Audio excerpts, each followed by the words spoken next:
তোর মতো গরিবের সাথে কেন যে আমার আব্বু আমার বিয়ে দিতে গেল? তোর না আছে কোনো টাকা, না পয়সা, না তো আছে বাড়ি গাড়ি। সামান্য মাত্র তুই আমাদের অফিসের একজন মেকানিক্যাল কর্মচারী। এটা আমাকে না বলে আপনি আপনার আব্বুকে গিয়ে বলেন।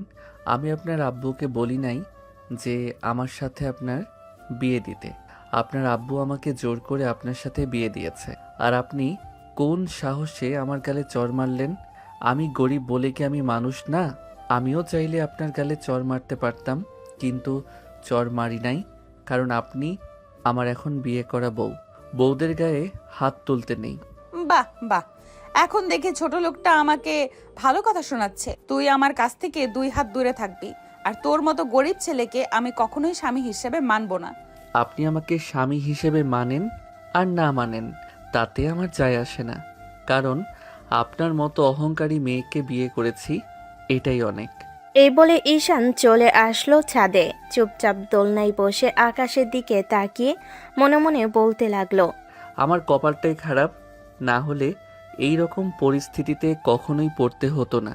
আজকে এই রকম পরিস্থিতিতে পড়েছি জাস্ট এই মেয়েটার জন্য, না হলে আমার জীবনটা আরও অনেক সুন্দর হতো।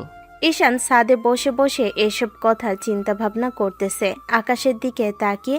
এমন সময় তার পাশে এসে দাঁড়ালো তার ছোট বোন ঈশিতা। ঈশানকে উদ্দেশ্য করে বলতে লাগলো, ভাইয়া, ভাবি তো একা রুমের ভেতরে বসে আছে, তুমি ভাবির কাছে যাও। এখানে বসে আছো কেন একা একা? আজকে রাত তো তোমাদের।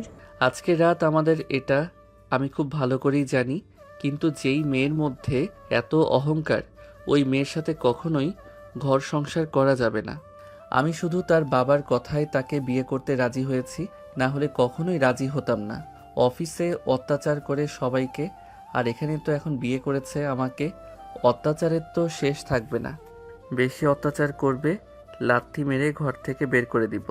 এইসব কথা আর কখনোই বলবে না, কারণ উনি তোমার বউ। উনি তোমার সাথে খারাপ ব্যবহার করতেই পারে, আবার ভালো ব্যবহার করবে নিশ্চয়ই। বউ হয়েছে তো কি হয়েছে, তাকে কি আমি মারতে পারবো না নাকি? আমার সাথে বেয়াদপি করতে আসবে, আমিও বেয়াদপির ফল দিয়ে দিব তাকে।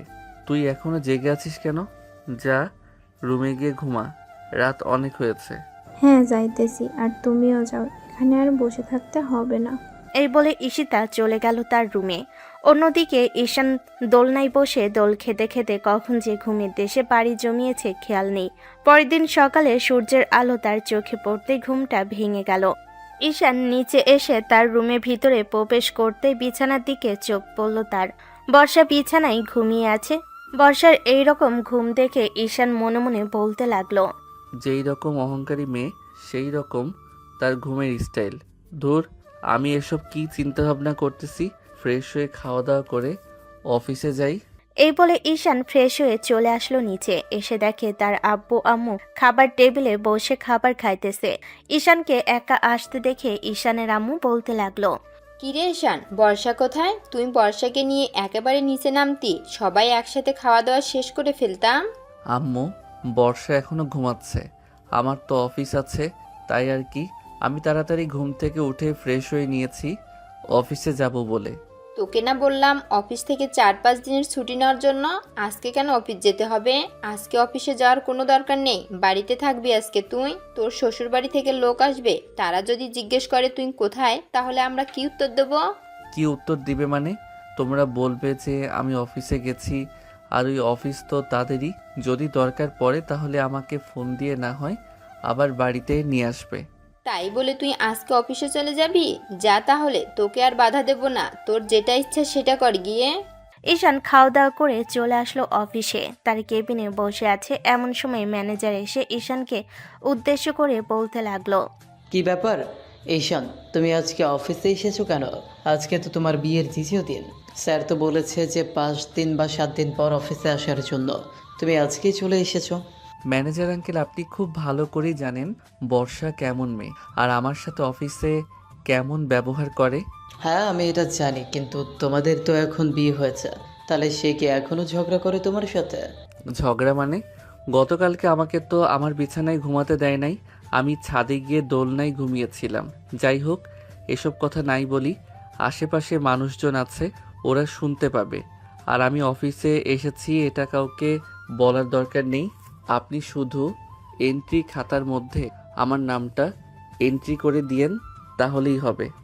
আচ্ছা, তোমার নাম না হয় এন্ট্রি করে দেওয়া যাবে, এটা নিয়ে চিন্তা করো না।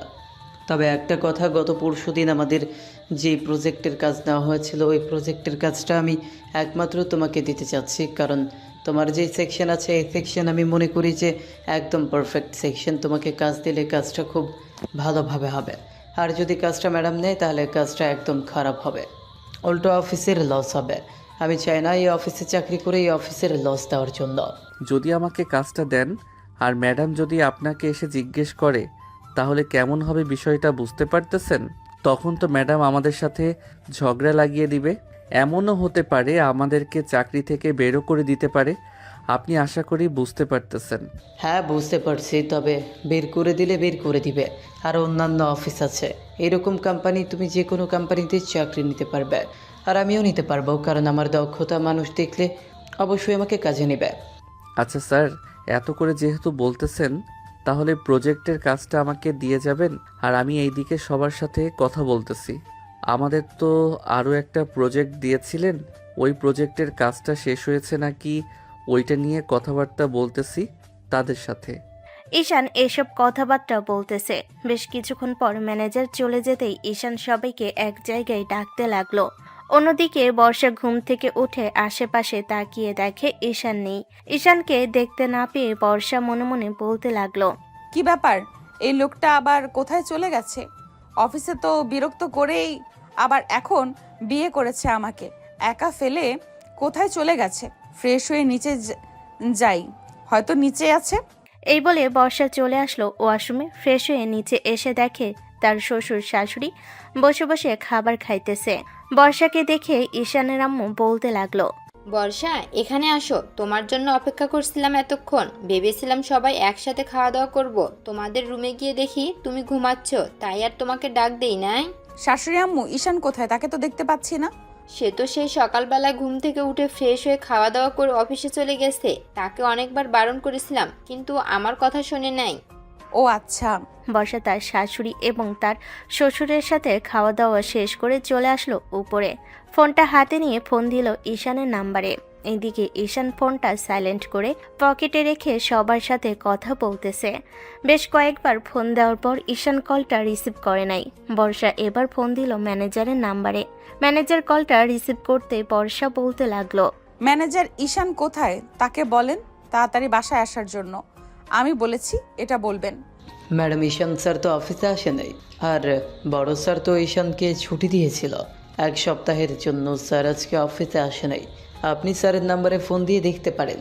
কিন্তু তার আব্বু আম্মু যে বললো উনি অফিসে গেছেন, আপনি একবার একটু তার কেবিনে গিয়ে দেখেন তো আছে কিনা। ম্যাডাম, আমি এইমাত্র ওই দিক থেকে এসেছি, স্যার আজকে অফিসে আসে নাই। ও আচ্ছা, আর আপনি এক কাজ করেন, যে নতুন প্রজেক্টটা এসেছে ওই নতুন প্রজেক্টের কাজ শুরু করে দিন আপনি নিজের হাতে। আমি হয়তো 1 সপ্তাহ অফিসে যেতে পারবো না, এই 1 সপ্তাহ পুরো অফিসটা আপনাকে দেখতে হবে।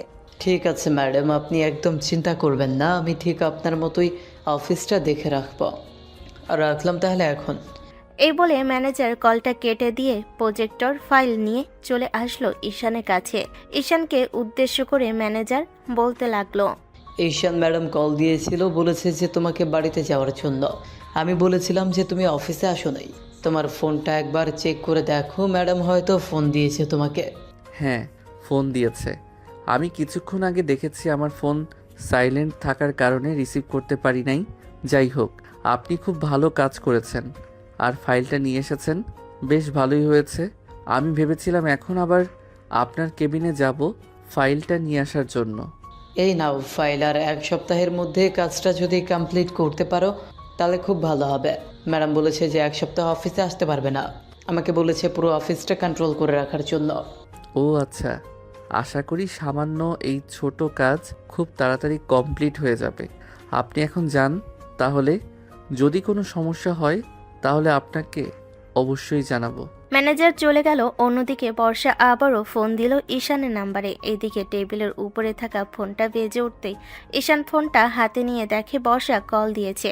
কলটা রিসিভ করতেই ওপাশ থেকে বর্ষা বলতে লাগলো, এই, তোকে কয়টা ফোন দিয়েছি, একটা কল রিসিভ করিস নাই কেন?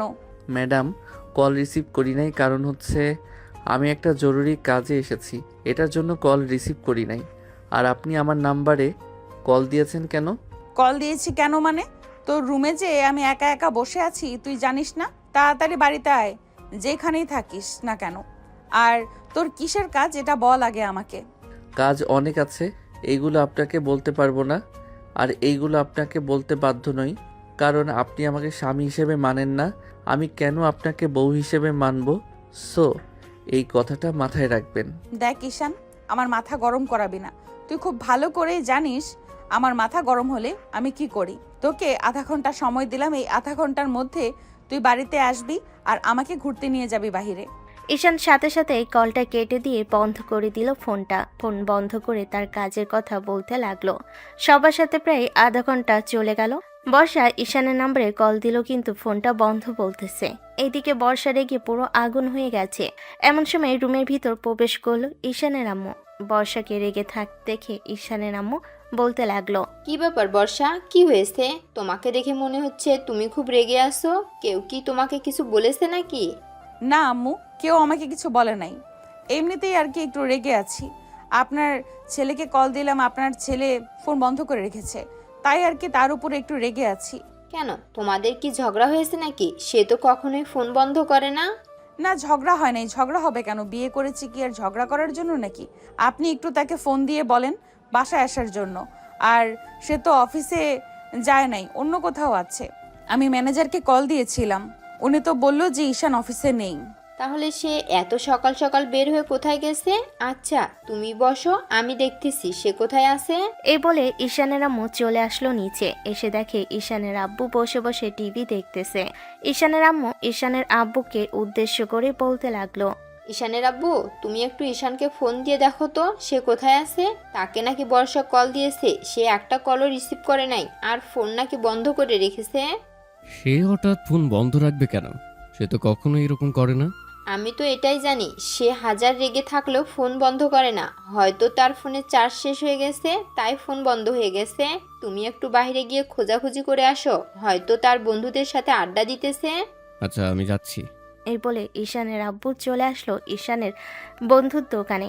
এসে দেখে ঈশান নেই। ঈশানের আব্বু ঈশানের বন্ধুকে উদ্দেশ্য করে বলতে লাগলো, এই সালমান, ঈশান এসেছে নাকি? না আঙ্কেল, ঈশান তো আজকে আসেনি। গতকালকে তার সাথে দেখা হয়েছে, এরপরে আর তো আজকে আর দেখা হয় নাই।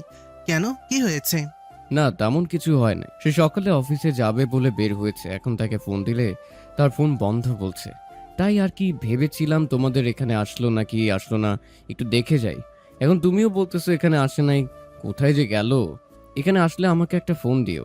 আচ্ছা আঙ্কেল, আপনি যান বাসায়। এখানে ঈশান আসলে আমি আপনাকে ফোন দিয়ে জানিয়ে দেব। ঈশানের আব্বু আরো কিছু আশেপাশে ঘোরাঘুরি করে চলে আসলো বাসায়। কলিং বেল দিতেই ঈশানের আম্মু এসে দরজা খুলে দিল। বাড়ির ভিতরে প্রবেশ করতে করতে ঈশানের আম্মু বলতে লাগলো, কি ব্যাপার, তুমি একা ফিরে এসেছো কেন? ঈশান কোথায়? তাকে তো দেখতেছি না তোমার সাথে। আশেপাশে তো কোথাও খুঁজে পেলাম না। ঈশানের বন্ধুর দোকানে গিয়েছিলাম, সেখানেও নেই, হয়তো অন্য কোথাও গেছে। এত চিন্তা করো না, চলে আসবে। এই বলে ঈশানের আব্বু বসে পড়ল সোফায়। অন্যদিকে ঈশান সারাদিন কাজ শেষ করে বাসায় ফিরতেছে। এমন সময় পিছন থেকে ম্যানেজার বলে উঠল, ঈশান, তোমার সাথে আমার কিছু কথা ছিল। তুমি কি আমার কথা অনুযায়ী চলতে পারবে? হ্যাঁ স্যার, বলেন আপনি কি কথা বলবেন। আপনার কথা অনুযায়ী চলবো না কেন? আপনি তো এই অফিসের একজন ম্যানেজার, আপনার কথা অনুযায়ী তো চলতেই হবে। আমি অফিসে চলার কথা বলতেছি না, আমি বলতেছি যে বর্ষার সাথে তো তোমার বিয়ে হয়েছে। সে তো তোমার সাথে খুব খারাপ ব্যবহার করে। আমি জানি সে তো 7 দিন অফিসে আসবে না। আমি চাচ্ছি যে এই 7 দিন তুমি অফিসে পার্মানেন্টভাবে কাজ করো, আর তোমাকে একটা হোস্টেলের ঠিকানাটা দিতেছি। ওই হোস্টেলে তুমি এই 7 দিন থাকবে। বাসায় কোনোভাবেই যোগাযোগ করবে না। আমি তোমার আব্বুর সাথে কথাবার্তা বলে ওনাকে বুঝিয়ে বলবো। আর আমি অপরিচিত একটা নাম্বার দিয়ে ম্যাডামকে হুমকি দিব। এটা না হয় আমি তোমাকে রাতের বেলা বুঝিয়ে দিব কল দিয়ে। এই নাও হোস্টেলের ঠিকানা, আর আমার নাম নিয়ে বললেই ওনারা রুম দেখিয়ে দিবে। ওইখানে সকল কিছুর ব্যবস্থা করা আছে। আমি তোমার ভালো চাইতেছি ঈশান। ঠিক আছে স্যার, আপনি যেহেতু বলতেছেন আমার ভালো চান, তাহলে আমি আপনার কথা অবশ্যই শুনবো। এখন তাহলে আমি গেলাম, খুব ক্লান্ত লাগতেছে। আজকে তো নতুন কাজ নিয়েছি, অনেকটা পরিমাণের কাজ করে ফেলেছি, তাই আর কি শরীরটা খুব ক্লান্ত হয়ে গেছে। আচ্ছা যাও তাহলে তুমি, কালকে দেখা হচ্ছে অফিসে। ঈশান চলে আসলো ওই ঠিকানায়। অন্যদিকে ম্যানেজার ফোন দিল ঈশানের আব্বুকে। কলটা রিসিভ করতেই ম্যানেজার বলতে লাগলো, আসসালামু আলাইকুম, আপনি কি ঈশানের আব্বু? হ্যাঁ, আমি ঈশানের আব্বু। কিন্তু আপনি কে আর হঠাৎ ঈশানের কথা বলছেন কেন? আপনি একটু কদমতলী রোডে আসতে পারবেন? আপনার সাথে কিছু গুরুত্বপূর্ণ কথা ছিল। আপনি যদি এখন আসতে পারেন তাহলে আসেন, ঈশানের ব্যাপারে কথা বলবো। আচ্ছা, আমি আসতেছি। এই বলে ঈশানের আব্বু কলটা কেটে দিয়ে ওইখান থেকে সোজা চলে আসলো কদমতলী রোডে। ম্যানেজার ঈশানের আব্বুকে অনেক আগে থেকেই চিনত। ম্যানেজার ঈশানের আব্বুর কাছে এসে বলতে লাগলো, আসসালামু আলাইকুম, আপনি আমার সাথে ওই দোকানে আসেন, একসাথে চা খাইতে খাইতে কথা বলি। অনেক দিন পর আপনার সাথে দেখা হয়েছে, কিছুক্ষণ আড্ডাও দেওয়া যাবে আর গুরুত্বপূর্ণ কথাও বলা যাবে। কিন্তু আপনি কে? আপনাকে তো আমি চিনলাম না, আর আগে কখনো দেখিও নাই। আর ঈশান কোথায়, সত্যি করে বলেন তো? আগে আপনি আসেন, চা খেতে খেতে কথা বলবো, আর ঈশান কোথায় আছে সেটাও বলবো। দুজন চলে আসলো চায়ের দোকানে। বসে বসে দুজন চা খাইতেছে। এমন সময় ম্যানেজার ঈশানের আব্বুকে উদ্দেশ্য করে বলতে লাগলো, আপনার ছেলেকে আমি একটা হোস্টেলে পাঠিয়েছি। আপনি তো জানেন আপনার ছেলে তার অফিসের বসের মেয়েকে বিয়ে করেছে। মানে উনি তো গত 3 মাস হয়েছে বস হয়েছে, সো তাকে বিয়ে করেছে। হ্যাঁ, বিয়ে করেছে, তাতে কি হয়েছে? তাতে কোনো সমস্যা হয় নাই। আসলে বর্ষা আমাদের সবার সাথে অফিসে অনেক খারাপ ব্যবহার করে, বিশেষ করে ঈশানের সাথে খুব খারাপ ব্যবহার করে। ঈশান খুব ভালো ছেলে, তাই বর্ষার আব্বু মানে আমাদের বস ঈশানের সাথে জোর করেই বিয়ে দিয়ে দিয়েছে বর্ষাকে।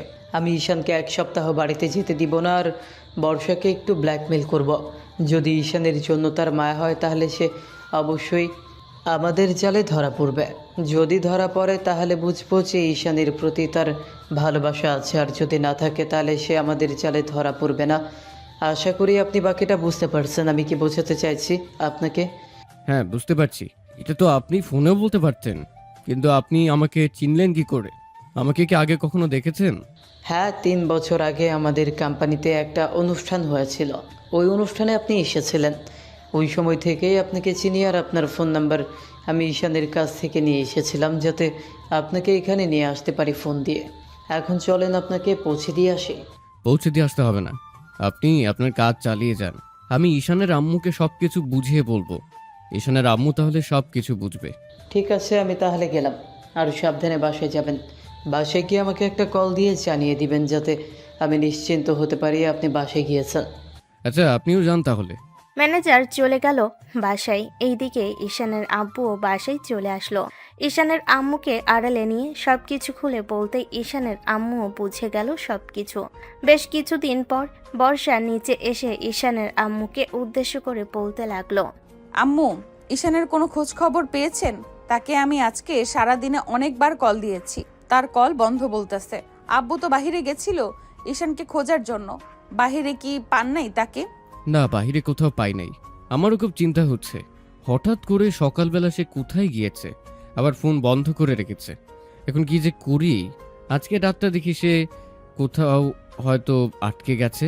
তুমি চিন্তা করো না, খাওয়া দাওয়া করে গিয়ে রুমে শুয়ে থাকো। রাতে বাসায় ফিরলে তো অবশ্যই রুমে যাবে। আচ্ছা আম্মু, চলেন খাওয়া দাওয়া করে নেই, রাত তো অনেক হয়েছে। বর্ষা এবং ঈশানের আব্বু আম্মু খাওয়া দাওয়া করে নিল। খাওয়া দাওয়া শেষ করে বর্ষা চলে গেল উপরে। এদিকে ঈশানের আব্বু আম্মু বসে বসে টিভি দেখতেছে। বেশ কিছুক্ষণ টিভি দেখার পর দুজন রুমে এসে ঘুমিয়ে পড়ল। অন্যদিকে ঈশান হোস্টেলে এসে তার রুমে ঢুকে ফ্রেশ হয়ে খাওয়া দাওয়া করে বিছানায় শুয়ে আছে। ঘড়িতে বাজে 11:45। ঈশান মনে মনে বলতে লাগলো, বর্ষা কি সত্যি আমাকে ভালোবাসে? আমার জন্য কি তার প্রতি একটু মায়া জন্মাবে? নিশ্চয়ই জন্মাবে না, কারণ গরিবের প্রতি আবার মায়া জন্মায় না কি কারো? ঘুমাই আমি, কালকের ব্যাপার কালকে দেখা যাবে। আরও তো 7 দিন আছে, এই 7 দিনে অনেক কিছু করা যাবে। যদি মায়া থাকে তাহলে অবশ্যই আমার সাথে যোগাযোগ করার চেষ্টা করবে যে কোনোভাবে। ঈশান এইসব চিন্তাভাবনা করতে করতে ঘুমের দেশে পাড়ি জমালো। অন্যদিকে বর্ষা রুমের ভিতর শুয়ে আছে, একবার ও পাশ একবার এই পাশ করতেছে, কিন্তু তার মন কেমন যেন ছটফট করতেছে। কোনো কিছুই ভালো লাগতেছে না। বর্ষা মনে মনে বলতে লাগলো, কি ব্যাপার, আজকে আমার এমন লাগতেছে কেন? আগে তো কখনো এরকম লাগে নাই। আমি তো সব সময় এরকম থাকি, একা একা। কিন্তু আজকে আমার চোখে ঘুম নেই কেন? অজানা একটা ভয় কেমন যেন আমার মনের মধ্যে কাজ করতেছে, কিন্তু হঠাৎ করে কেন এমন হচ্ছে আমার কিছুই তো বুঝতে পারতেছি না। বর্ষা এইসব কথাবার্তা বলতেছে বেশ কিছুক্ষণ। এইসব মনে মনে কথাবার্তা বলতে বলতে কখন যে ঘুমের দেশে পাড়ি জমিয়েছে খেয়াল নেই। রাত প্রায় 3টা। হঠাৎ করে একটা বাজে স্বপ্ন দেখে ঘুম থেকে লাফ দিয়ে উঠে আশেপাশে তাকিয়ে দেখে ঈশান নেই। এটা দেখে বর্ষা মনে মনে বলতে লাগলো, তার মানে কি এই স্বপ্নটাই সত্যি হতে চলেছে? কিন্তু আমার হঠাৎ করে ঈশানের জন্য এত মায়া হচ্ছে কেন? তার জন্য তো আমার মায়া হয় নাই আগে কখনো। বিয়ে হয়েছে তো কি হয়েছে, তাকে তো আমি অনেক অপমান করতাম আর এখনো অপমান করি। থুর, আমি এসব কি চিন্তা ভাবনা করতেছি? এইসব চিন্তা ভাবনা বাদ দিতে হবে। এইসব চিন্তা ভাবনা দিয়ে আমার চলবে না। বর্ষা এইসব কথাবার্তা বলে ফোনটা হাতে নিয়ে দেখে রাত 3:45 বাজে। ফেসবুকে প্রবেশ করে নিউজ ফিডে ঘোরাঘুরি করতেছে, কিন্তু তার কোনো কিছুতেই ভালো লাগতেছে না। আবার কেন আমার এরকম লাগতেছে? কিছুক্ষণ আগে তো অল্প একটু ভালো লেগেছিল মনটা, এখন কেন যেন আরো বেশি ছটফট করতেছে। বর্ষা এইসব মনে মনে বলতেছে। চোখ দুইটা বন্ধ করে বেশ কিছুক্ষণ এইসব বলার পর বর্ষা বিছানা থেকে উঠে চলে আসলো নিচে। রান্নাঘরে এসে পানি খেয়ে যেই উপরে চলে যেতে যাবে এমন সময় দেখতে পেল তার শাশুড়ি মায়ের রুমে লাইট জ্বলতেছে। বর্ষা চলে আসলো তার শাশুড়ি মায়ের রুমের কাছে। দরজাটা খুলে ভিতরে যেতে যাবে এমন সময় দেখতে পেল তারা দুজন তাহাজ্জুদের নামাজ পড়তেছে। তাদেরকে নামাজ পড়তে দেখে বর্ষা আর ভিতরে না গিয়ে চলে আসলো তাদের রুমে। বেশ কিছুক্ষণ বসে রইল। ফজরের আজান দিতে বর্ষা অজু করে এসে ফজরের নামাজ আদায় করে মোনাজাতে হাত তুলে বর্ষা বলতে লাগলো, হে আল্লাহ, আমার হঠাৎ করে কি এমন হয়েছে যে আমার মন এরকম আনচান আনচান করতেছে? আমি ঘুমাতে পারতেছি না, আমার অনেক খারাপ লাগতেছে। আমার এই রকম খারাপ আগে কখনো লাগে নাই, কিন্তু হঠাৎ করে লাগতেছে কেন আমি কিছুই বুঝতে পারছি না। আমার মনকে শান্ত করে দেন। আমার মন যেটার জন্য আনচান আনচান করতেছে সেটা আমার কাছে এনে দিন। এই বলে বর্ষা মোনাজাত শেষ করে বিছানায় শুয়ে পড়ল। কখন যে ঘুমের দেশে পাড়ি জমিয়েছে খেয়াল নেই। সকাল 9টা। বর্ষার ঘুম ভাঙতে চলে আসলো নিচে। এসে দেখে তার শাশুড়ি মা বসে বসে টিভি দেখতেছে। বর্ষা তার শাশুড়ি মাকে উদ্দেশ্য করে বলতে লাগলো, শাশুড়ি আম্মু, ঈশান এখনো বাসায় আসে নাই। সে কি রাতের বেলা আপনাদেরকে ফোন দিয়েছে? আমাদের তো ফোন দেয় নাই। কেন, তোমাকে ফোন দেয় নাই নাকি? আমরা তো ভেবেছিলাম তোমাকে কল দিয়েছে, হয়তো বাসায় ফিরবে, কিন্তু সকাল হতে দেখি সে বাসায় ফেরে নাই। আর তোমার রুমের দরজা লাগানো ছিল, তাই আমি ভাবছিলাম হয়তো ঈশান চলে এসেছে, তাই ডাক দেই নাই। ঈশান এখনো বাসায় ফেরে নাই, আর রাতের বেলা তো আমাকে কলও দেয় নাই। আমি অনেক অপেক্ষা করেছিলাম তার কলের, কিন্তু সে একবারও কল দেয় নাই। হঠাৎ করে কোথায় চলে গেছে? সে কি কারোর বাসায় বেড়াতে গেছে? আমার তো কেমন জানি চিন্তা হচ্ছে। কারো বাসায় যদি গিয়ে থাকে তাহলে তো অবশ্যই ফোন দিয়ে জানাবে। তোমার শ্বশুর আব্বা বাহিরে গেছে, দেখি ওনাকে ফোন দিয়ে যদি ঈশানের কোনো খবর পাই তাহলে জানাবে আমাকে। হ্যাঁ, একটু শ্বশুর আব্বুকে কল দিয়ে জিজ্ঞেস করেন তো ঈশানের কোনো খবর পেয়েছে কিনা। খবর না পেলে তো পুলিশের কাছে গিয়ে ডায়েরি করতে হবে। আরে ডায়েরি করতে হবে কেন? সে কি হারিয়ে গেছে নাকি? যে সে হারিয়ে গেছে সে ছোট মানুষ যে থানায় গিয়ে ডায়েরি করতে হবে? আম্মু, আপনি বুঝতে পারতেছেন না, সে কালকে সকাল থেকে বের হয়েছে, এখনো বাসায় ফেরে নাই। আর আমি একটা বাজে স্বপ্ন দেখেছি। এই বাজে স্বপ্নটা যদি সত্যি হয় তাহলে তো আম্মু আমার জন্য খুব খারাপ হবে। আরে তেমন কিছুই হবে না, চলো খাওয়া দাওয়া করে নেই। খাওয়া দাওয়া করলে তোমার মাথা ঠান্ডা হবে। আর আমি তো বলছি, দেখতেছি ঈশান কোথায় আছে, তাকে তো অবশ্যই খুঁজে বের করব। তুমি এত চিন্তা করো না। বর্ষার ঈশানের আম্মু খাওয়া দাওয়া করে সোফায় বসে রইল। অন্যদিকে ঈশান সকাল সকাল ঘুম থেকে উঠে ফ্রেশ হয়ে নিচে এসে হালকা পাতলা নাস্তা করে অফিসে চলে গেল। অফিসে বসে কাজ করতেছে এমন সময় ম্যানেজার আসলো ঈশানের কাছে। ঈশানকে উদ্দেশ্য করে ম্যানেজার বলতে লাগলো, ঈশান, আমি যেটা চিন্তা ভাবনা করেছি সেটাই হয়েছে। আসলে বর্ষা তেমন কোনো রেসপন্স করেনি। তারপরেও আরও কয়েকটা দিন দেখিয়ে আজকে তো মাত্র একদিন হয়েছে। যদি কয়েকদিনে রেসপন্স করে তাহলে অবশ্যই তার মনে ভালোবাসা জন্মাইছে তোমার জন্য, মনে করব। হ্যাঁ, আরও কয়েকটা দিন দেখেন। আর আপনি তো বলেছেন রাতের বেলা কল দিবেন। আমার ফোন তো বন্ধ ছিল। আপনার সাথে তো বাকি কথা বলা হয় নাই। এখন বলেন কি বলবেন। আমি আজকে বা কালকে রাতে বর্ষাকে কল দিয়ে বলবো যে তোমাকে কিডন্যাপ করা হয়েছে। 1 কোটি টাকা দিতে হবে। যদি 1 কোটি টাকা দিতে পারে তাহলে আমি তোমাকে ছেড়ে দিব। এমন একটা প্ল্যান করতে হবে। ঠিক আছে, আপনি যেহেতু এরকম একটা প্ল্যান করেই রেখেছেন তাহলে এটাই করেন। আমি আর আপনাকে তেমন কিছু বলবো না, তবে যা করবেন সাবধানে করবেন। পুলিশের কাছে যাতে না যায়। পুলিশের কাছে গেলে আমার আর আপনার মান সম্মানটা চলে যাবে। আমি চাই না আপনার মান সম্মানটা চলে যাক। আমার মান সম্মান চলে গেলে চলে যাক, তারপরেও তোমার জীবনটা তো রক্ষা করতে পারবো, কারণ তুমি খুবই ভালো একটা ছেলে। তোমার জন্য বর্ষা একদম পারফেক্ট না। সে যদি ভালো হতো তাহলে মনে করতাম সে পারফেক্ট, কিন্তু সে সবার সাথে খারাপ ব্যবহার করে। তারই খারাপ ব্যবহার করার জন্য কেউ তাকে দেখতে পারে না, এমনকি তাদের অফিসের কাজগুলো ঠিক মতো করে না, সারাদিন শুধু ঘুরে বেড়ায়। তুমি খেয়াল করে দেখো আমার কথাটা একদম ঠিক নাকি ভুল।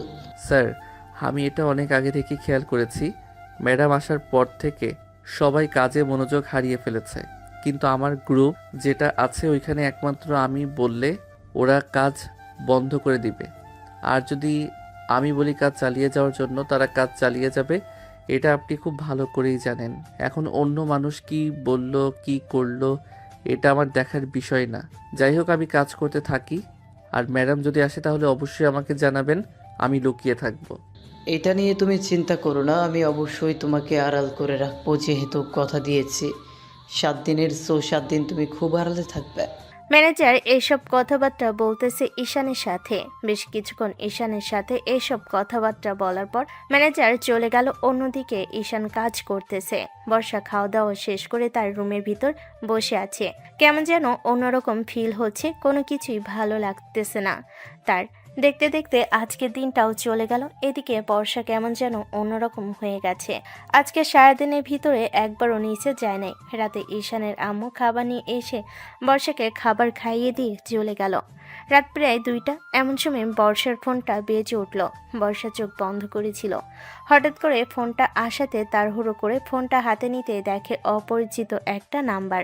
কল রিসিভ করতেই ওপাশ থেকে ম্যানেজার বলতে লাগলো, আসসালামু আলাইকুম মিস বর্ষা।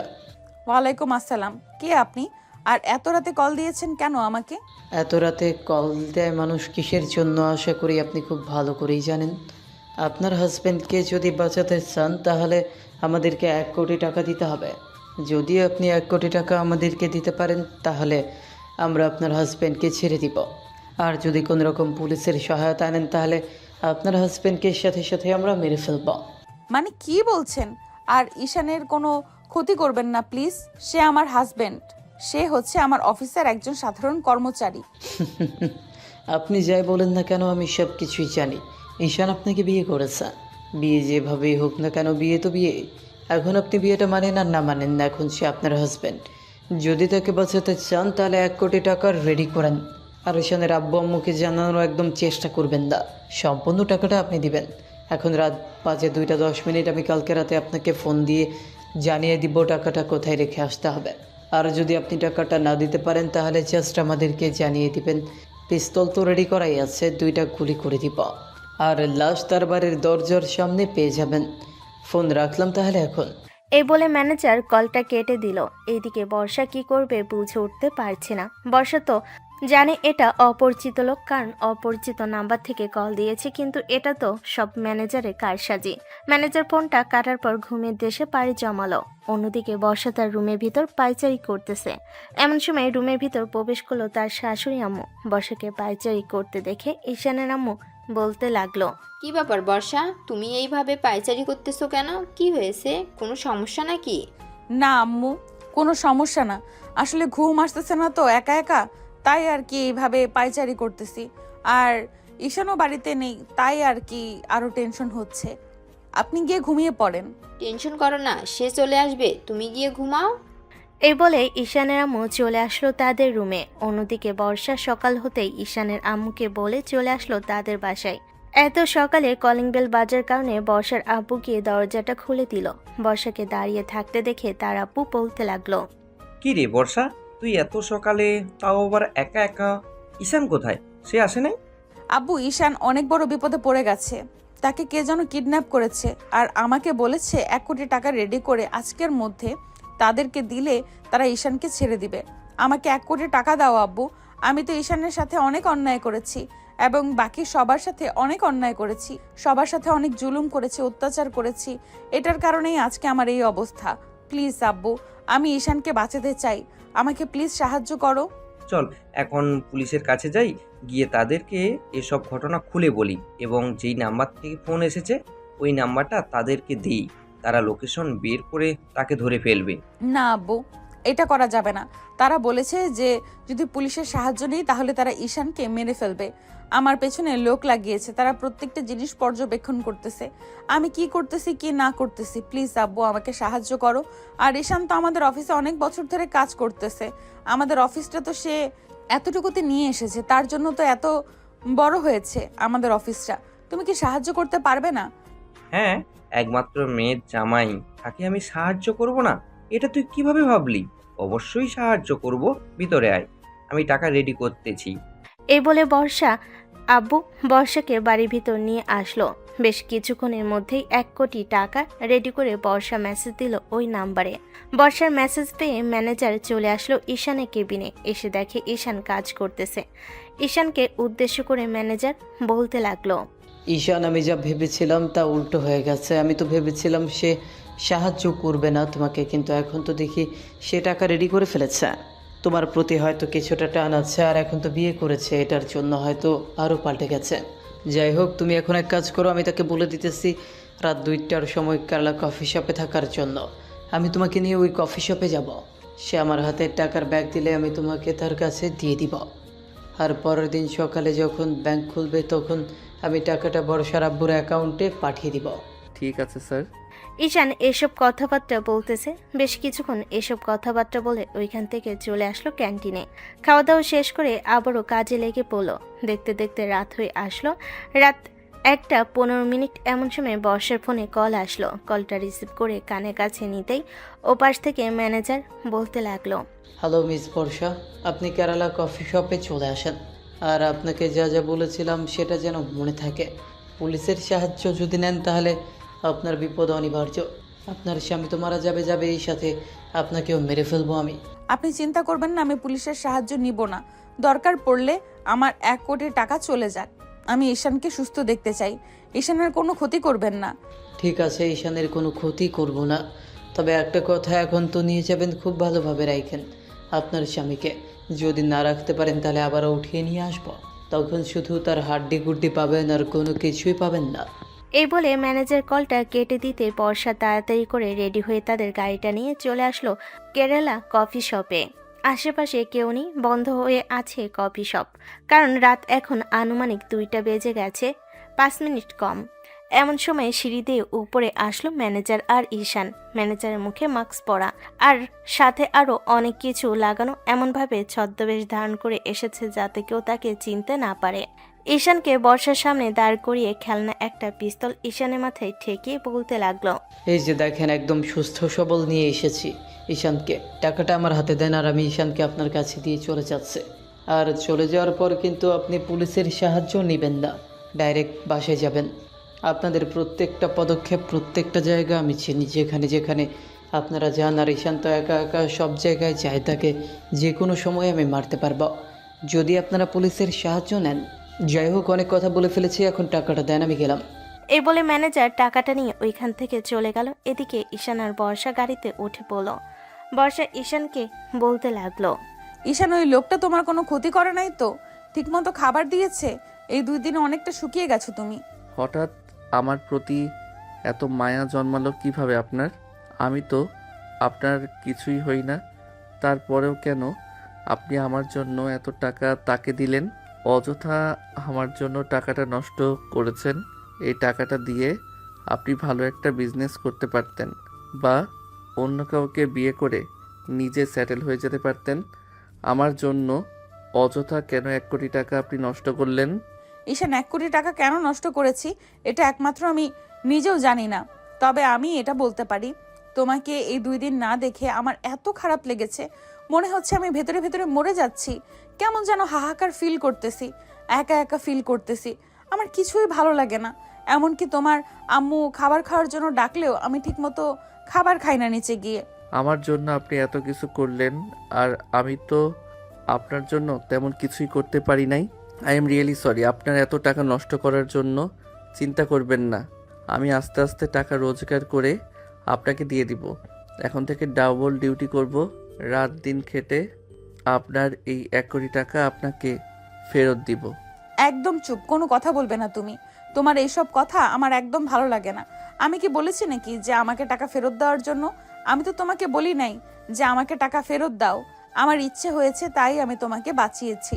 যদি আমার মনটা না কাঁদতো তাহলে আমি কখনোই এত টাকা দিয়ে তোমাকে বাঁচাতাম না।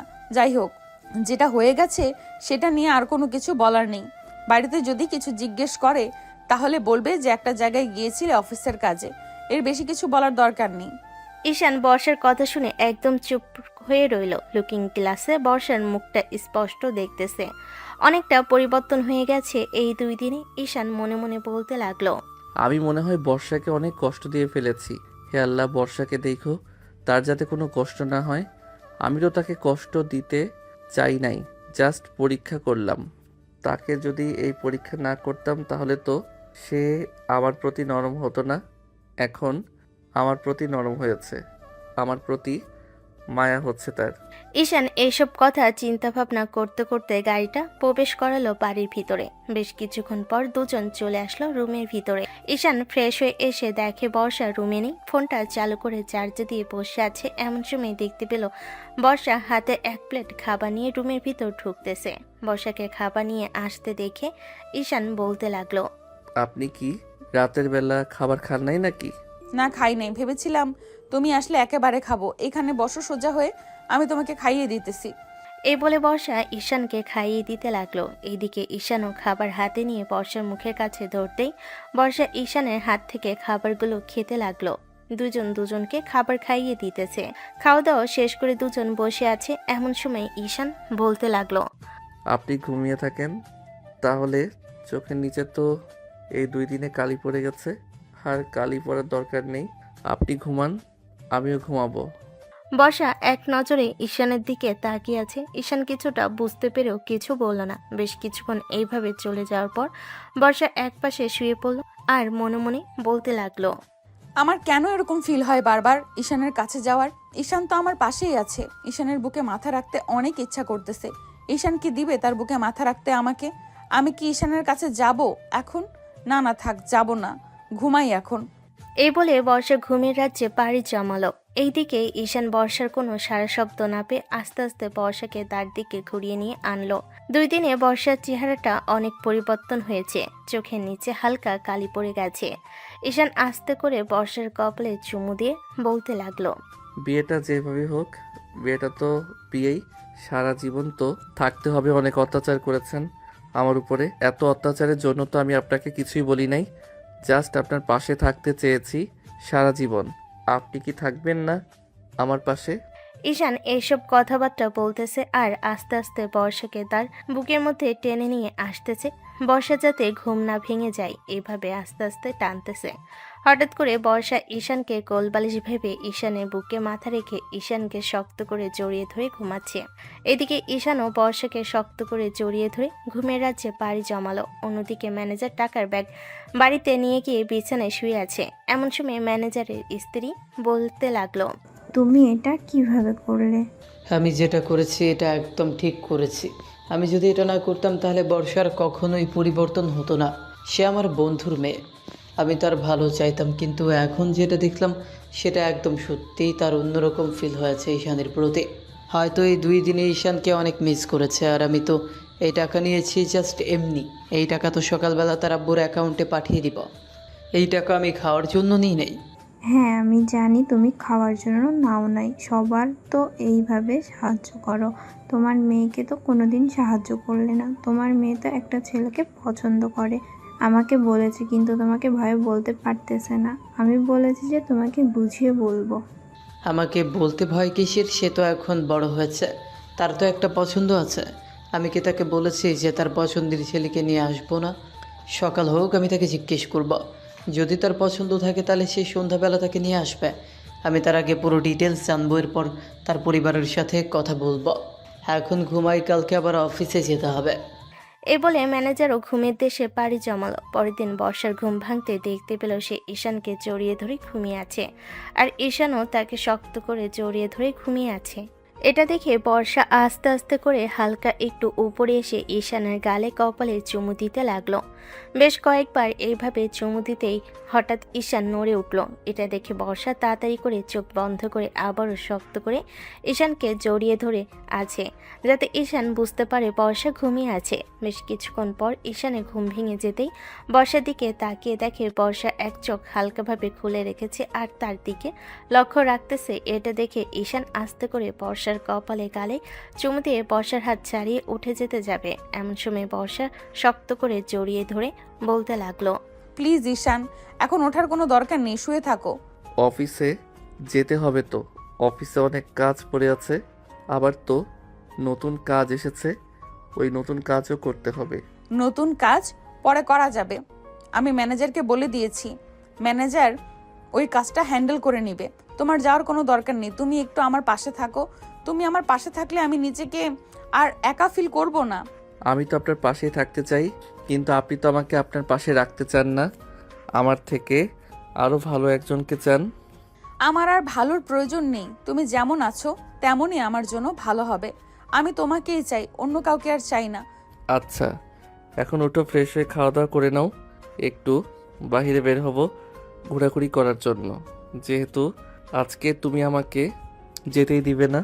সত্যি আমাকে ঘুরতে নিয়ে যাবে? হ্যাঁ সত্যি, তোমাকে ঘুরতে নিয়ে যাব। এ বলে ঈশান আর বর্ষা দুজনে ফ্রেশ হয়ে চলে আসলো নিচে। খাওয়া দাওয়া শেষ করে ঈশান বর্ষাকে নিয়ে বের হয়ে পড়লো বাইরে। বিভিন্ন জায়গায় ঘোরাঘুরি করতেছে দুইজন। এমন সময় ঈশানের ফোনটা বেজে উঠল। তাকিয়ে দেখে ম্যানেজার কল দিয়েছে। কলটা রিসিভ করতেই ওপাশ থেকে ম্যানেজার বলতে লাগলো, ঈশান, তুমি আজকে অফিসে আসো নাই কেন? অফিসে তো অনেক কাজ পড়ে আছে, এগুলোও তো করতে হবে। বর্ষা আসতে দেয় নাই, তাই আর কি আজকে যাই নাই, আর বর্ষাকে নিয়ে একটু বাইরে বের হয়েছি। আপনি ওই দিকটা আজকের জন্য একটু ম্যানেজ করে নেন, আমি কালকে এসে সকল কাজ করে ফেলবো। আচ্ছা, আমি তোমার দিকটা ম্যানেজ করে নিতেছি, চিন্তা করো না। আর ভালোভাবে ঘোরাঘুরি করো, বর্ষাকে সময় দাও, দেখবে যে সে তোমার জন্য একদম পাগল হয়ে যাবে। এই বলে ম্যানেজার কলটা কেটে দিল। এইদিকে ঈশান বর্ষাকে নিয়ে আজকে সারাদিন ঘোরাঘুরি করে সন্ধ্যায় বাড়িতে চলে আসলো। রাতে সবাই একসাথে বসে আছে, এমন সময় ঈশানের আম্মু বলতে লাগলো, বর্ষা, নিয়ম অনুযায়ী তো একদিন আমাদের বাড়িতে থেকে এর পরের দিন তোমাদের বাড়িতে যেতে হয়। ঈশান তো বাড়িতে ছিল না, আমি তোমার আব্বুকে বলেছি যে কালকে আসার জন্য, ওরা কালকে এসে তোমাদের দুজনকে নিয়ে যাবে। আচ্ছা আম্মু। বেশ কিছুক্ষণ টিভি দেখে বর্ষার ঈশান চলে আসলো রুমের ভিতরে। দুজন একে অপরকে জড়িয়ে ধরে গল্প করতেছে। বেশ কিছুক্ষণ গল্প করার পর কখন যে ঘুমের দেশে পাড়ি জমিয়েছে খেয়াল নেই। পরের দিন সকাল 9টা। ঘুম থেকে উঠে ফ্রেশ হয়ে নিচে যেতে দেখতে পেল বর্ষার আব্বু আম্মু বসে আছে সোফায়। দুজনকে দেখে বর্ষার আব্বু বলতে লাগলো, ঈশান, এখানে আসো, তোমার সাথে আমার কিছু কথা ছিল।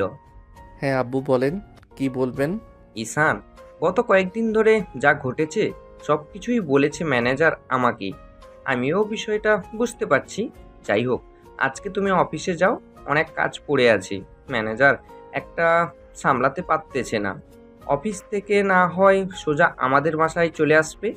এখন থেকে তো আস্তে আস্তে অফিসটা তোমার নিজের দেখতে হবে, কারণ আগে বর্ষা এই অফিসের দেখাশোনা করতো। আমি চাচ্ছি আস্তে আস্তে তোমার উপরে পুরোটা দিয়ে দেওয়ার জন্য। পুরোটা দিয়ে দেওয়ার জন্য যেহেতু চাচ্ছেন, আমিও এখন নিতে পারবো না, কারণ আমি এখন এইসবের উপযুক্ত নই। যখন আমি মনে করব যে আমি এই সব কিছুর দায়িত্ব পালন করতে পারবো, ওই দিন আমি এই সব কিছু নিব। ঈশান এইসব কথাবার্তা বলতেছে। বেশ কিছুক্ষণ এসব কথাবার্তা বলা শেষ করে খাওয়া দাওয়া করে চলে আসলো অফিসে।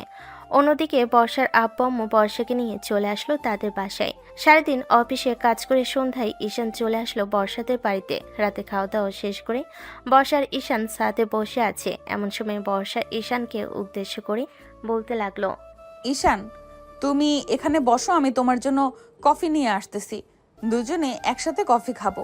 আচ্ছা যাও তাহলে, আমি এখানে আছি। বর্ষা চলে আসলো কফি বানানোর জন্য নিচে। দুজনের জন্য কফি বানিয়ে নিয়ে চলে আসলো আবারও ছাদে। বেশ কিছুক্ষণ দুজন গল্প করতে করতে কফিটা খাওয়া শেষ করে চলে আসলো রুমের ভিতরে। এভাবে তাদের দিনগুলো কাটতে লাগলো। 4-5 দিন বর্ষাদের বাড়িতে থেকে ঈশান বর্ষাকে নিয়ে চলে আসলো তাদের বাড়িতে। দেখতে দেখতে কেটে গেল 2 মাস। রাতে বর্ষা সুন্দর একটা শাড়ি পরে ঈশানের সামনে দাঁড়িয়ে আছে। এদিকে ঈশান বর্ষাকে দেখে বলতে লাগলো। বাহ, আজকে তো তোমাকে অনেক সুন্দর লাগতেছে। আমি আজকে মনে হয় পরী দেখতেছি, তবে পরীর চাইতেও ও কোনো কিছুতে কম না। মাশাল্লাহ, আমার বউটাকে খুবই সুন্দর লাগতেছে। আজকে আমি তোমার জন্য সেজেছি ঈশান। আমি তোমার আরও খুব কাছে যেতে চাই। আমাকে নিবে না তোমার আরও কাছে? তুমি যেহেতু নিজে আসতে চাচ্ছ তাহলে তো আমি অবশ্যই নিব। আর এমনিতেও তো তুমি আমার বুকের মাঝেই থাকো। আর কতটা কাছে আসতে চাও বলো? যতটা কাছে গেলে একটা মেয়ের মনের শান্তি হয়, ততটা কাছে যেতে চাই আমি। আচ্ছা, তুমি যেভাবে বলবে সেভাবেই হবে। এখন এক কাজ করো, আস্তে আস্তে আমার কাছে আসো। আমি যেতে পারবো না, তুমি আমাকে কোলে করে নিয়ে এরপরে যাও। ঈশান বিছানা থেকে নেমে বর্ষাকে কোলে তুলে নিয়ে চলে আসলো বিছানায়। আস্তে আস্তে করে বর্ষার আর গালে কপালে ঠোঁটে কিস করতে লাগলো। বেশ কিছুক্ষণ এইভাবে কিস করার পর ঈশান বর্ষাকে উদ্দেশ্য করে বলতে লাগলো। বর্ষা, শাড়ি খোলার অনুমতি দিবে তো আমাকে এখন? যদি অনুমতি দাও তাহলে আমি তোমার শাড়িটা খুলবো। অনুমতি নিতে হবে কেন? আমি তো পুরোটাই তোমার, যা ইচ্ছা তাই করতে পারো। বর্ষার কথা শুনে ঈশান আস্তে আস্তে করে কিস করতে লাগলো। বেশ কয়েকবার কিস করার 1-2 মিনিট যাওয়ার পর বর্ষা ঈশানকে ছেড়ে দিয়ে বলতে লাগলো। ঈশান, আমি আরো অনেকটা কাছে যেতে চাই, আর আমার সুন্দর একটা বেবি লাগবে। আজকে কি তুমি আমাকে একটা বেবি উপহার দিতে পারবে? ও আচ্ছা, তুমি এই কথা বলতেছো? এতটা কাছে যেতে চাও এটার জন্য? আগে বললেই তো পারতে। তবে আজকে হয়তো এনে দিতে পারবো না। আজকে আদর যত্ন করলে হয়তো কয়েকদিনের ভিতরে আসতে পারে, আবার নাও আসতে পারে। এটা সময় বুঝে করতে হয়। এখন তাহলে আদর করা শুরু করি আমার মহারানী। হ্যাঁ, আদর করা শুরু করো। বর্ষার অনুমতি পেতেই ঈশান বর্ষাকে আদর করতে লাগলো। 4 রাত আদর করে ক্লান্ত হয়ে ঈশান বর্ষার বুকে ঘুমিয়ে পড়ল। এদিকে বর্ষা ঈশানকে শক্ত করে জড়িয়ে ধরে বলতে লাগলো। আমি তোমাকে আরো কাছে পেতে চাই ঈশান, আরো কাছে পেতে চাই। এই বলে বর্ষা ঘুমের দেশে পাড়ি জমালো। সকাল 10টা। দুজন ঘুম থেকে উঠে একে অপরকে দেখে দুজন বেশ লজ্জায় পড়ে গেল। এমন সময় ঈশান আবারও বলে উঠল। বসা, চলো আর এক রাউন্ড খেলা যাক তোমার সাথে। আমি আর পারবো না, সারা রাত খেলাধুলা করে আমার কোমর ব্যথা করে দিয়েছো, এখন আবার চাচ্ছ ব্যথা করার জন্য? আমি আর পারবো না। বেবি আনতে হলে তো আদর করতেই হবে, প্লিজ একবার। এ বলে ঈশান আবারও বর্ষার উপরে ঝাঁপিয়ে পড়ল। প্রায় আধা ঘন্টা আদর করার পর ঈশান বর্ষার উপর থেকে উঠে পড়ল। বর্ষার দিকে তাকিয়ে দেখে বর্ষা তার দিকে তাকিয়ে আছে। ঈশান একটা মুচকি হাসি দিয়ে বলতে লাগলো। বেশি কষ্ট হয়ে গেছে আজকে, তাই না? এটা তো কোনো কিছুই না। আমি তোমার জন্য আরো অনেক কিছু করতে পারবো, যেটা তোমার নিজেরও ধারণা নেই। যাও ফ্রেশ হয়ে আসো। তুমি ফ্রেশ হয়ে আসার পর আমি ফ্রেশ হব। কোমরটা অনেক ব্যথা করতেছে। এতবার করে বারণ করলাম, এখন করার দরকার নেই, তারপরেও করেছো। আজকে আর রাতে করতেই দিব না তোমাকে। আচ্ছা, আজকে রাতে করার দরকার নেই, আজকে তোমাকে রেস্ট করার জন্য দিলাম। আজকে তুমি রেস্ট করবে। এই বলে ঈশান ফ্রেশ হয়ে বাইরে আসতেই বর্ষা ফ্রেশ হওয়ার জন্য চলে গেল ওয়াশরুমে। বেশ কিছুক্ষণ পর বর্ষা গোসল করে ড্রেস চেঞ্জ করে বাইরে এসে ঈশানের সাথে চলে আসলো নিচে। খাওয়া দাওয়া শেষ করে দুজন বসে আছে। এমন সময় ঈশানের আম্মু বলতে লাগলো। ঈশান, তোরা তো নতুন বিয়ে করেছিস, তোর আব্বু তোদের জন্য একটা সুন্দর উপহার রেডি করেছে। কি উপহার আম্মু? উপহারটা হচ্ছে তোদের দুজনকে ট্যুরে পাঠাবে 4-5 দিনের জন্য। পুরো খরচটা তোর আব্বু দেবে। বান্দরবানের 2টা টিকিট কেটেছে। এই নে 2টা টিকিট, আর এইখানে 50,000 টাকা আছে। এই 50,000 টাকা দিয়ে তোরা দুজন ঘোরাঘুরি করে আয় 4-5 দিনের জন্য। ইস, এইরকম শ্বশুর শাশুড়ি যদি প্রত্যেকটা ঘরে ঘরে থাকতো, তাহলে প্রত্যেকটা মেয়ের জন্য কতটাই না ভালো হতো। ধন্যবাদ শাশুড়ি আম্মু আমাদের এত সুন্দর একটা উপহার দেওয়ার জন্য। ধন্যবাদ আমাকে দিতে হবে না, ধন্যবাদ তোমার শ্বশুর আব্বুকে দাও। এটা আমি দেই নাই, এটা তোমার শ্বশুর আব্বু দিয়েছে। আমি তো আর কাজ করি না, সো আমি তোমাদের জন্য তেমন কিছুই দিতে পারি নাই। তবে তোমার জন্য আমার কিছু জিনিস রাখা আছে, ওই জিনিসগুলো আসলে এরপরে দেবো। কালকে রাতে রওনা দিতে হবে, কালকের টিকিট কেটেছে। আচ্ছা আম্মু, কালকে রাতেই না হয় রওনা দিব। দুজন আরো কিছুক্ষণ কথা বলে চলে আসলো রুমে। আজকে ঈশানের অফিসে তেমন কাজ নেই, সকল কাজ শেষ করে চলে এসেছে গতকালকে। সারাদিন দুজনের গল্প করতে করতে কেটে গেছে। রাতে বর্ষা একটা লাগেজের ভিতর সবকিছু নিতেছে। এমন সময় ঈশান বলতে লাগলো। বর্ষা, আমি 2টা ড্রেস অর্ডার করতেছি তোমার জন্য। এই 2টা ড্রেস। ইস, লুচ্চা বেটা, এমনিতেই তো সুন্দর লাগে। আমাকে এগুলো অর্ডার করতে হবে কেন? এগুলো অর্ডার করার দরকার নেই।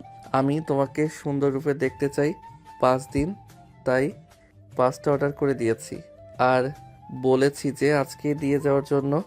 ডেলিভারি চার্জ একটু বেশি নিয়েছে, তাই আজকেই দিয়ে যাবে। ইস, খচ্চর বেটা, খুব খারাপ তুমি। তোমার জন্য আমি পুরোটাই খারাপ হতে পারি, একটু খারাপ হওয়ার দরকার নেই আমার। চলো এখন নিচে গিয়ে খাওয়া দাওয়া করে নেই, আর একটু বাইরে ঘোরাঘুরি করার জন্য যেতে হবে। আচ্ছা, খাওয়া দাওয়া করে কিছুক্ষণ রেস্ট নিয়ে এরপরে না হয় আমরা বের হব ঘোরাঘুরি করার জন্য। এই বলে দুজন খাওয়া দাওয়া শেষ করে কিছুক্ষণ বিশ্রাম নিয়ে রেডি হয়ে চলে আসলো বাহিরে। ঈশান তার বন্ধুর দোকানের সামনে দিয়ে যাচ্ছে, এমন সময় সালমান দোকানের ভিতর থেকে জোরে ঈশানকে ডাক দিয়ে বলতে লাগলো, এই শালা ঈশান, বিয়ে করে আমাদেরকে ভুলে গেলি?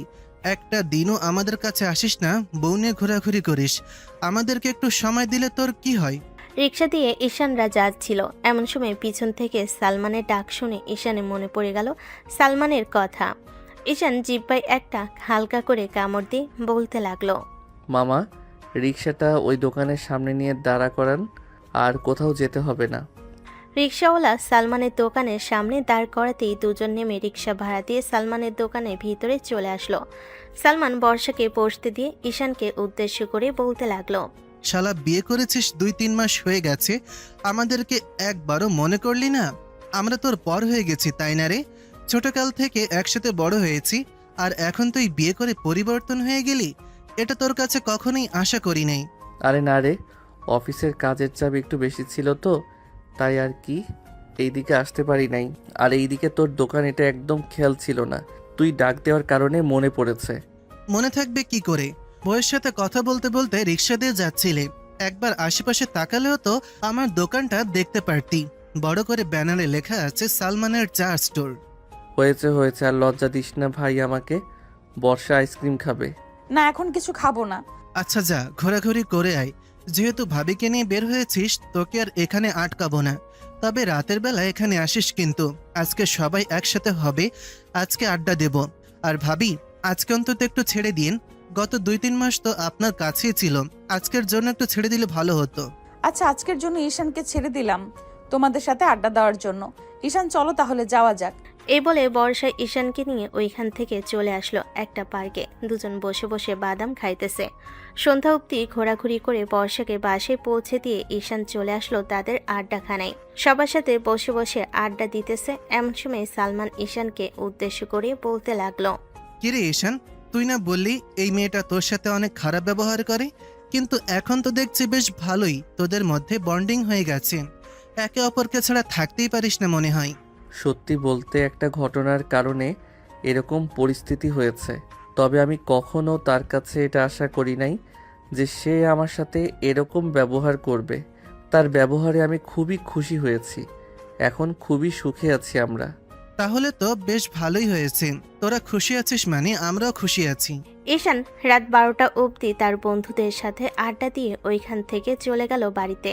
রাতে খাওয়া দাওয়া শেষ করে বর্ষার সাথে গল্প করতে করতে ঘুমের দেশে পাড়ি জমালো। সকাল 10টায় ফোন কলের শব্দে ঘুম ভেঙে গেল ঈশানের। ফোনটা রিসিভ করতে ডেলিভারি ম্যান বলতে লাগলো, আসসালামু আলাইকুম, আপনার নামে একটা পার্সেল এসেছে, আপনার বাড়ির নিচে দাঁড়িয়ে আছি, একটু এসে নিয়ে যান। আপনি 2 মিনিট দাঁড়ান, আমি এখনই আসতেছি। এই বলে ঈশান চলে আসলো নিচে। ড্রেসগুলো নিয়ে উপরে এসে লাগেজের ভিতরে ভরে ফেললো। রাত হতেই রওনা দিল বান্দরবন যাওয়ার উদ্দেশ্যে। বান্দরবনের বাসে উঠে পড়ল ঈশান। সকাল হতেই বান্দরবান এসে পৌঁছে গেল দুজন। একটা গাড়ি নিয়ে হোটেলে চলে আসলো। সকালে খাওয়া দাওয়া করে দুপুরের দিকে বের হলো ঘোরাঘুরি করার জন্য। সারাদিন ঘোরাঘুরি করে সন্ধ্যায় আবার চলে আসলো হোটেলে। দুজন ক্লান্ত হয়ে বিছানায় শুয়ে আছে। এমন সময় ঈশান বলতে লাগলো, এই যে ম্যাডাম, ক্লান্ত তো হয়ে গেছেন, কিছুক্ষণ রেস্ট করেন, রাতে তো আবার শুরু করব। ইস, লুচু ছেলে, তুমি আর ভালো হবে না, যাও আমার জন্য কিছু নিয়ে আসো। বর্ষা বিছানায় শুয়ে রইল। এইদিকে ঈশান চলে আসলো নিচে। বর্ষার জন্য কিছু জিনিসপত্র নিয়ে এসে বর্ষাকে দিতেই বর্ষা বসে বসে খেতে লাগলো। রাত 11টা। লাগেজটা নিয়ে ভিতর থেকে ড্রেস বের করে পরতে লাগলো বর্ষা। ড্রেস পরা শেষ হতেই বর্ষার দিকে হাঁ করে তাকিয়ে রইল ঈশান। আস্তে আস্তে করে বর্ষার কাছে এসে বর্ষাকে উদ্দেশ্য করে ফিসফিস করে বলতে লাগলো, ইস, আমার বউটাকে আজকে এত হট লাগতেছে, বলে বোঝাতে পারবো না। চলো তাহলে এখন শুরু করি। আর এই 5 দিন তোমার সাথে এইভাবে চলবে, পারবে তো আমার সাথে?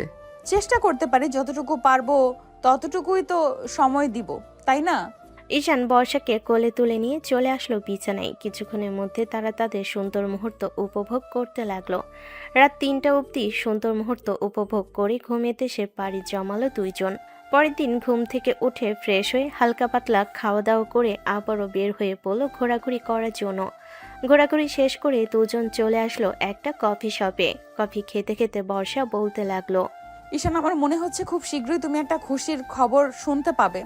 এই খুশির খবর শোনার আগে আরও কয়েকটা দিন তোমার সাথে ইন্টিমেট হয়ে নেই, পরে তো তোমার খেয়াল রাখতে হবে।